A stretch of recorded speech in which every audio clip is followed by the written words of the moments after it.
독일 하면 유럽의 중심, 강대국 이런 이미지가 떠오르죠. 근데요, 이 나라가 하나로 뭉친 지가 사실 150년밖에 안 됐다는 거 혹시 알고 계셨어요? 오늘은 무려 2500년이라는 긴 시간을 거슬러 올라가 볼 거예요. 대체 어떻게 뿔뿔이 흩어져 있던 부족들이 지금의 독일이라는 하나의 국가가 되었는지 그 흥미진진한 이야기를 한번 파헤쳐 보겠습니다. 자, 그럼 그 시작점으로 한번 가볼까요? 아주 먼 옛날 독일이라는 이름조차 없던 시절, 고대 유럽의 빽빽한 숲속으로요. 맞아요. 모든 건 바로 이 부족들로부터 시작됐습니다. 이야기의 첫 페이지는 고대 켈트족이 살던 땅에서 열립니다. 그런데 얼마 안 가서 북쪽에서 게르만 부족들이 그야말로 불밀듯이 남쪽으로 내려오기 시작해요. 그리고 그들의 앞을 막아선 건 바로 당시 세계 최강대국이었던 거대한 로마 제국이었습니다. 운명적인 충돌이 시작되는 거죠. 정말 천하무적일 것 같았던 로마 군단이었지만 라인강 동쪽의 숲에서는 이야기가 좀 달랐습니다. 힘을 제대로 못 썼거든요. 그러다가 서기 9년 아주 결정적인 전투에서 크게 패배하면서 로마의 동지는 딱 멈추게 됩니다. 바로 이 순간, 이게 정말 중요한데요. 로마의 지배를 받지 않는 우리만의 독자적인 게르만 정체성이 싹 트는 결정적인 계기가 된 겁니다. 자, 시간이 꽤 흘러서요. 카롤루스 대제라는 걸출한 인물이 나타나서 유럽을 잠시나마 하나로 묶는 데 성공합니다. 하지만 그가 죽자마자 거대한 제국은 순식간에 쪼개져 버려요. 그리고 그 동쪽 땅에서 신성 로마 제국이라는 게 탄생하는데 이름은 정말 거창하잖아요. 근데 실제로는 통일된 제국이 전혀 아니었어요. 그냥 수백 개의 작은 나라들이 어지럽게 얽혀있는 뭐랄까 거대한 조각보 같았다고 할까요? 그리고 바로 이 분열이라는 단어, 이게 앞으로 수백 년간 독일 역사를 관통하는 핵심 키워드가 됩니다. 그리고 16세기가 되면서 이 조각조각 나뉜 땅에 정말 어마어마한 폭풍이 몰아치기 시작합니다. 근데 놀라운 건 뭔지 아세요? 이 모든 걸 시작한 게 바로 당시 교회의 타락에 분노했던 이름도 잘 알려지지 않은 한 명의 사제였다는 겁니다. 그 사제의 이름은 바로 마르틴 루터. 당시 교회가 돈을 받고 죄를 용서해주는 이 관행에 그야말로 격분했던 거죠. 그래서 1517년 10월 31일 그는 행동에 나섭니다. 자신의 생각을 담은 아주 유명한 글을 교회 문에 딱 붙여버리죠. 그게 바로 95개 조항으로 이루어진 반박문이었습니다.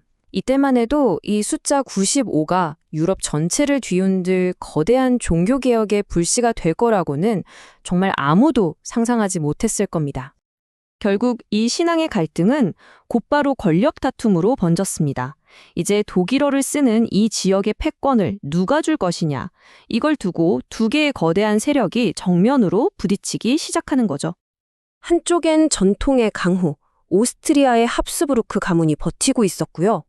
다른 한쪽엔 프리드리히 대왕 같은 인물이 이끌면서 무섭게 떠오르던 신은 강자, 아주 야심만만하고 군사력에 집중했던 프로이센이 있었습니다. 정말 팽팽했죠. 이 팽팽한 균형은 나폴레옹이라는 인물이 등장하면서 완전히 깨져버립니다. 그가 유럽 전역을 휩쓸면서 무려 1000년이나 지속됐던 신성 로마 제국을 그냥 해체시켜버리거든요. 낡은 판이 완전히 뒤엎어진 거죠. 그런데 아이러니하게도 바로 이 사건이 우리 독일 민족도 하나로 뭉쳐야 한다는 민족주의의 불길을 활활 타오르게 만드는 계기가 됩니다. 자, 이렇게 커진 통일의 열망을 마침내 현실로 만들어낸 사람이 등장합니다. 바로 프로이센의 철혈 재상 비스마르크죠. 그의 생각은 아주 단호하고 명확했어요. 나라의 큰일은 말이나 투표 같은 걸로 결정되는 게 아니다. 오직 철, 즉 우기와 피, 즉 전쟁으로만 이룰 수 있다는 거였죠. 그리고 비스마르크는 정말 자신의 말대로 3번의 아주 빠르고 결정적인 전쟁을 통해 이 계획을 완수해냅니다. 그리고 마침내 1871년 1월 18일, 정말 아이러니하게도 바로 직전의 전쟁에서 이긴 적국 프랑스의 심장부, 그 화려한 베르사유 궁전에서 독일 제국의 탄생을 선포합니다. 정말 드라마틱한 장면이죠. 이렇게 탄생한 독일 제국은 그야말로 무서운 속도로 산업화를 이루고 막강한 해군을 만들고 다른 나라들처럼 식민지를 찾아 나섭니다. 하지만 이 커져가는 양앙이 결국 끔찍한 재앙을 불러오고 말아요. 1914년 유럽 전체가 제1차 세계대전이라는 거대한 소용돌이 속으로 빨려 들어가게 된 거죠. 4년 동안 이어진 끔찍한 참호전은 결국 독일의 패배로 끝이 났습니다. 그리고 승전국들은요, 이것도 참 역사의 아이러니인데 독일 제국이 탄생을 선포했던 바로 그 방에서 독일의 어마어마한 책임을 묻는 평화 조약에 서명하도록 강요합니다. 그러니까 전쟁의 모든 책임은 독일 너희에게 있다. 그러니 상상도 못할 액수의 배상금을 내라. 이런 내용이었던 거죠. 이 가혹한 조약은 독일 국민들에게 엄청난 분노와 경제적인 절망감을 안겨주었습니다. 그리고 이게 결국 더 끔찍한 비극, 바로 극단주의가 자라날 토양이 되어버리고 맙니다. 결국 이 사회적, 경제적 혼란을 등에 업고 아돌프 히틀러와 나치당이 권력을 잡게 됩니다. 그 결과는 우리 모두가 알고 있듯이 인류 역사상 최악의 비극으로 이어졌죠. 제2차 세계대전과 홀로코스트, 그리고 1945년 독일은 또다시 완전한 패배를 맞이했고 이번엔 나라가 둘로 쪼개지는 분단의 운명을 맞이하게 됩니다. 전쟁이 끝나고 세계는 미국 중심의 서방과 소련 중심의 동방, 즉 냉전이라는 새로운 구도로 재편됩니다. 독일은 바로 그 최전선에 있었어요. 결국 나라가 둘로 나뉘게 되죠. 서쪽엔 자유민주주의의 서독, 동쪽엔 공산주의의 동독, 이렇게요.